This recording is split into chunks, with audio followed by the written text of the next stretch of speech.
Justice Mandokhel نے کہا کہ صدر مملکت کے پاس اختیار ہے کہ بنیادی حقوق معطل کر سکے۔ ایگزیکٹو صدر مملکت کے آرڈر پر عمل درآمد کراتی ہے۔ یہ تمام اختیارات ایگزیکٹو کے ہیں تو کوئی اور کیسے اس طرح کے معاملات دیکھ سکتا ہے؟ انسداد دہشت گردی عدالت سے ملزم بری ہو رہا ہے، اسے فوجی عدالت سے سزا ہو رہی ہے۔ کیا فوجی عدالتوں میں کوئی خاص ثبوت فراہم کیا جاتا ہے؟ انسداد دہشت گردی عدالتوں کو کیوں نہیں مضبوط بنایا جاتا؟ عدالتوں نے فیصلہ شواہد دیکھ کر کرنا ہوتا ہے۔ جسٹس حسن عزیز رضوی نے سوال کیا کہ کیا 9 مئی کا واقعہ دہشت گردی سے زیادہ سنگین جرم ہے جو ٹرائل فوجی عدالت میں ہو رہا ہے؟ اچھے تفتیشی افسران اور پراسیکیوٹر رکھیں تو عدالتوں سے سزائیں بھی ہوں گی۔ بعد ازاں عدالت نے سویلینز کے فوجی عدالتوں میں ٹرائل کے خلاف انٹرا کورٹ اپیلوں پر سماعت کل جمعے تک ملتوی کر دی۔ اور ناظرین، آپ کو پتہ ہے کہ جمعہ عموماً شریف فیملی کے لیے، اس حکومت کے لیے، نون لیگ کے لیے ہمیشہ سے بھاری چلتا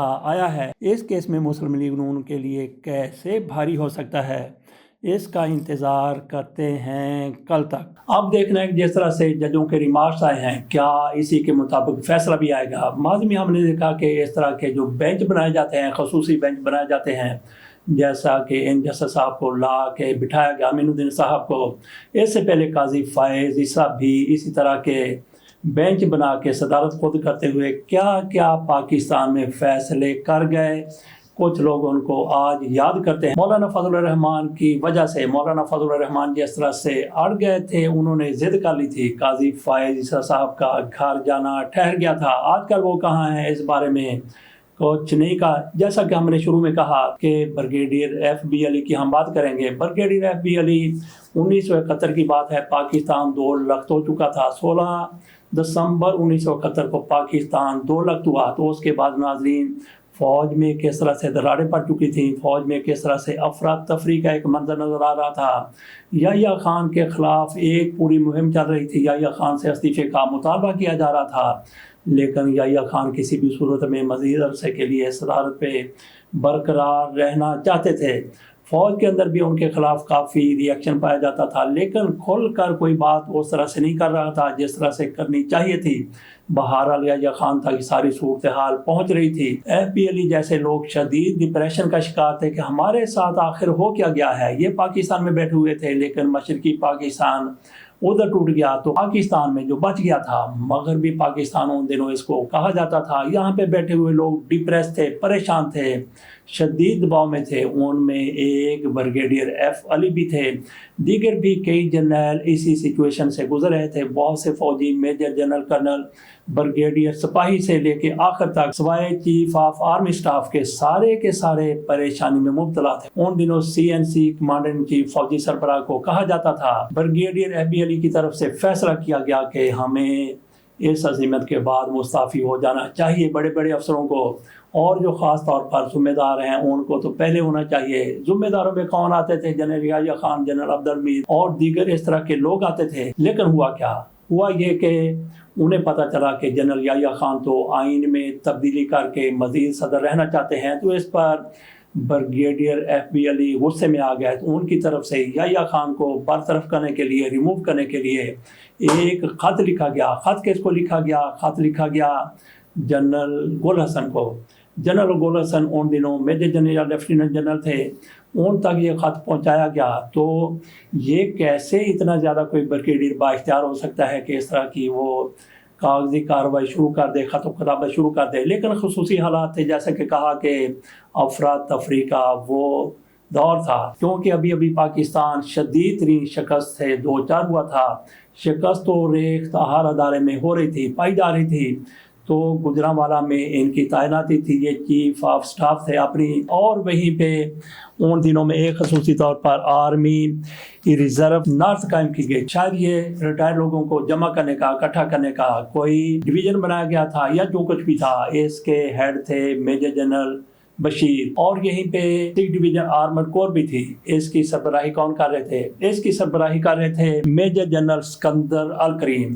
ان کو بچو کریم بھی کہا جاتا تھا، ان کا بنگال سے تعلق تھا۔ اور آپ اندازہ کیجئے یہ 16، 17، 18، 19 تاریخ ان 3-4 روز کا واقعہ ہے۔ اسی دوران گجرانوالہ میں بھی تھوڑی سی بھیڑ پائی جا رہی تھی، افراتفری پائی جا رہی تھی۔ میجر جنرل بشیر جس کام کے لیے یہاں پہ تعینات تھے وہ کوئی دلچسپی اس حوالے سے اتنی زیادہ نہیں لے رہے تھے۔ کسی نے ان سے پوچھ لیا کہ آپ یہاں پہ تعینات ہیں لیکن آپ کو ایک کام کاج کرتے ہوئے دکھائی نہیں دے رہے۔ انہوں نے کہا کہ میری اصل میں ڈیوٹی ہے کہ میں نے نظر رکھنی ہے اسکندر آل کریم پر، کریم بچوں پر، کیونکہ وہ بنگالی ہیں تو ہو سکتا ہے کہ ان کے بنگالیوں کے ساتھ رابطے ہوں۔ بہت سے بنگالی پاکستان سے جا چکے تھے جو علیحدگی میں شامل تھے، جو پاکستان کے خلاف بغاوت میں شامل تھے، تو اس لیے ان پر شک کیا جا رہا تھا۔ تو ایک موقع پر ایسا ہوا کہ بشیر صاحب کی طرف سے، میجر جنرل بشیر کی طرف سے ان کو حراست میں لے لیا گیا، کریم بچوں کو پکڑ لیا گیا۔ جیسا کہ کہا کہ ان دنوں تھوڑا سا افراتفری کا ماحول تھا، تو اس ماحول میں بریگیڈیئر FB علی بھی کافی زیادہ با اختیار ہو چکے تھے۔ انہوں نے اپنے اختیارات کو استعمال کرتے ہوئے، اختیارات جائز تھے یا ناجائز تھے، ان کو استعمال کرتے ہوئے انہوں نے خط و کتابت شروع کر دی، لیٹر بازی شروع کر دی۔ تو اسی دوران آ جاتے ہیں وہاں پہ میجر جنرل بشیر بھی۔ ان کو کیا خار ہو سکتی تھی ان کے ساتھ، بریگیڈیئر FB علی کے ساتھ؟ انہوں نے کہا کہ یو آر انڈر اریسٹ، ان کی گرفتاری کا حکم دے دیا اور کہہ دیا کہ آپ جا کے میری جیپ میں بیٹھ جاؤ، کور میں لے کے ساتھ جا رہا ہوں۔ تو اس پر بریگیڈیئر صاحب کی طرف سے کہا گیا اچھا میں دیکھ لیتا ہوں۔ اسی دوران ان کے بریگیڈیئر FB علی کے 2 کرنل حامی بھی آ گئے۔ جب میجر جنرل بشیر نے ان کی طرف دیکھا تو وہ تھوڑا سا گھبرا گئے اور وہاں سے چلے گئے۔ تو یہ تھوڑا سا پس منظر تھا کہ بریگیڈیئر FB علی کس طرح سے اتنے زیادہ با اختیار ہو گئے۔ ان کی طرف سے جنرل گول حسن کو لیٹر لکھا گیا۔ لیٹر لے کے 2 کرنل جاتے ہیں، ایک ان میں سے کرنل علیم آفریدی تھے اور دوسرے کرنل آغا جاوید تھے۔ یہ لیٹر لے کے گول حسن کے پاس راولپنڈی میں پہنچ جاتے ہیں تو ان کی ملاقات ہوتی ہے۔ گول حسن بھی شدید ڈپریشن میں تھے، وہ بھی استعفیٰ دینے کا فیصلہ کر چکے تھے، اب بھی وہ اپنا استعفیٰ لکھ رہے تھے یا لکھنے والے تھے۔ یہ 2 کرنل ان سے جا کے ملتے ہیں تو یہ ان کو لیٹر پہنچاتے ہیں کہ جناب یحییٰ خان دوبارہ سے پھر اقتدار میں رہنے کی کوشش کر رہے ہیں، تو یہ مناسب نہیں ہوگا، بغاوت ہو جائے گی۔ اور بریگیڈیئر صاحب کی طرف سے یہ بھی کہہ دیا گیا تھا گجرانوالہ سے ہم مارچ کرتے ہوئے یحییٰ خان کے گھر کی طرف چلنے والے ہیں۔ شاید یہ دھمکی یحییٰ خان تک پہنچی یا نہیں پہنچی، لیکن گول حسن صاحب جو مایوس بیٹھے ہوئے تھے انہوں نے یہ سوچا کہ فوج کے اندر تو اس طرح کا ری ایکشن ہے کہ یحییٰ خان کو قبول کرنے کے لیے تیار نہیں ہے۔ اس پر جنرل گول حسن صاحب کی طرف سے سوچا گیا کہ پاک فوج کے جو آفیسر ہیں وہ یحییٰ خان کو قبول کرنے کے لیے تیار نہیں ہیں، تو یحییٰ خان کو گھر جانا چاہیے، عبدالحمید کو بھی گھر چلے جانا چاہیے۔ یحییٰ خان جانے کی صورت میں تیاری کر رہے تھے کہ جنرل حمید کو آرمی چیف بنا دیا جائے۔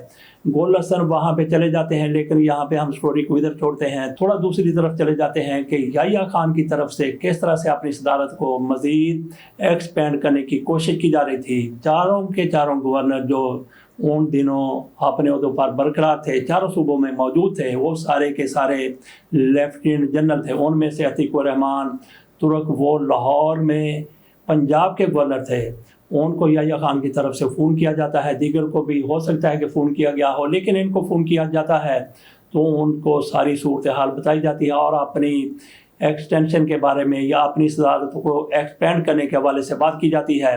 اسی دوران فون کے اندر ہی کوئی آوازیں آنا شروع ہو جاتی ہیں، تو یحییٰ خان پوچھتے ہیں کہ یہ کس قسم کی آوازیں آ رہی ہیں؟ تو انہوں نے کہا جی کہ گورنر ہاؤس کے باہر لوگ کھڑے ہیں، تو لوگ نعرے لگا رہے ہیں، احتجاج کر رہے ہیں۔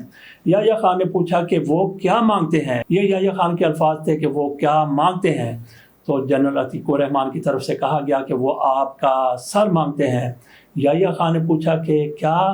انہیں شاید سمجھ نہیں آئی تھی، تو عتیق الرحمان ترک کی طرف سے پھر کہا گیا کہ وہ آپ کا سر مانگتے ہیں۔ تو یحییٰ خان نے پوچھا آپ بھی میرے خلاف ہو گئے ہو؟ انہوں نے کہا جناب باہر دیکھ لیں کہ صورتحال کیا ہے، مجھے تو اپنی جان کی پڑی ہوئی ہے، لوگ کس طرح سے فوج کے خلاف ہو چکے ہیں۔ تو یحییٰ خان نے ایک تو یہاں سے فیصلہ کر لیا صدارت چھوڑنے کا، اور ادھر سے پھر جنرل گول حسن بھی وہاں پہ پہنچ گئے، یہ ساری صورتحال بنی۔ تو اب آ جاتے ہیں کہ بریگیڈیئر FB علی کا کیا بنا۔ 1971 کا یہ سارا معاملہ ہے، اور یہ سارا کچھ ہوا 17 سے 19 دسمبر کے درمیان، اور اس کے کچھ عرصے کے بعد 1972 شروع ہو جاتا ہے۔ تو بریگیڈیئر FB علی کو فوج میں ڈسپلن کی خلاف ورزی کرنے پر نکال دیا جاتا ہے. یہ 1972 میں ہوتا ہے اور 1973 میں پھر وہ بغاوت ہوتی ہے. ذوالفقار علی بھٹو کے خلاف کچھ افسر بغاوت کرتے ہیں. یہ ان دنوں ریٹائر ہو چکے تھے یا ان کو ریموو کیا جا رہا تھا. وہ بغاوت ہوتی ہے تو وہ کیس چلتا ہے اٹک میں جا کے. اسے اٹک قلعہ کیس بھی کہا جاتا ہے.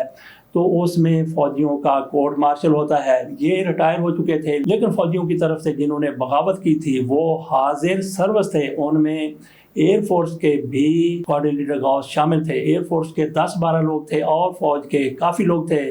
تو ان سب کا کورٹ مارشل ہوا. اور کورٹ مارشل کرنے والے کون تھے؟ اس کے ہیڈ تھے میجر جنرل ضیاء الحق صاحب جو بعد میں آرمی چیف بنے. اور ان کی طرف سے یہ کہتے ہوئے ان کو سزا دی گئی کہ انہوں نے سول حکومت کے خلاف بغاوت کی ہے. اور جنرل ضیاء الحق کی طرف سے بھی بالکل ایسا ہی کیا گیا. بہرحال FB علی صاحب کو عمر قید کی سزا ہوئی. ان میں سے صرف ایک بندے کو بری کیا گیا. وہ تھے راجہ نادر پرویز. ان کو بری کر دیا گیا تھا. باقیوں کو سزائیں ہوئی اور ان کو عمر قید کی سزا ہوئی تھی. ذوالفقار علی بھٹو کی طرف سے خصوصی طور پر لکھا گیا کہ ان کو عمر قید کی سزا نہیں ہے بلکہ ان کو تاحیات جب تک یہ زندہ رہیں گے یہ جیل میں رہیں گے. لیکن پھر خدا کا کرنا کیا ہوتا ہے، خدا کی قدرت کیا ہوتی ہے کہ جنرل ضیاء الحق صاحب اس کے کچھ عرصے بعد لیفٹیننٹ جنرل بنا دیے جاتے ہیں. پھر وہ جنرل بنا دیے جاتے ہیں. ذوالفقار علی بھٹو کی طرف سے ان کو آرمی چیف بنا دیا جاتا ہے. پہلے جس عہدے کو CNC کمانڈر ان چیف کہا جاتا تھا، گل حسن پہلے لیفٹیننٹ جنرل تھے جن کو آرمی چیف کہا گیا، چیف آف آرمی اسٹاف کہا گیا. اس کے بعد سے اس سے پہلے CNC کہا جاتا تھا. گل حسن کو چیف آف آرمی اسٹاف بنایا گیا. اس کے بعد CNC کہنا چھوڑ دیا گیا. تو ذوالفقار علی بھٹو صاحب کی طرف سے جنرل ضیاء الحق کو چیف آف آرمی اسٹاف بنایا گیا. تو جب انہوں نے ذوالفقار علی بھٹو کا تختہ الٹا، جن الزامات کے تحت انہوں نے بہت سے افسروں کو سزا سنائی تھی، بالکل انہی کا ارتکاب کرتے ہوئے انہیں ذوالفقار علی بھٹو کا تختہ الٹا. اور سب کے سب جن میں F علی بھی شامل تھے، بریگیڈیئر صاحب، ان کو بھی رہا کر دیا گیا. تو بریگیڈیئر FB علی 1929 میں پیدا ہوئے تھے اور ان کا انتقال 2021 میں ہوا. اس کے ساتھ اجازت دیجیے. اللہ حافظ.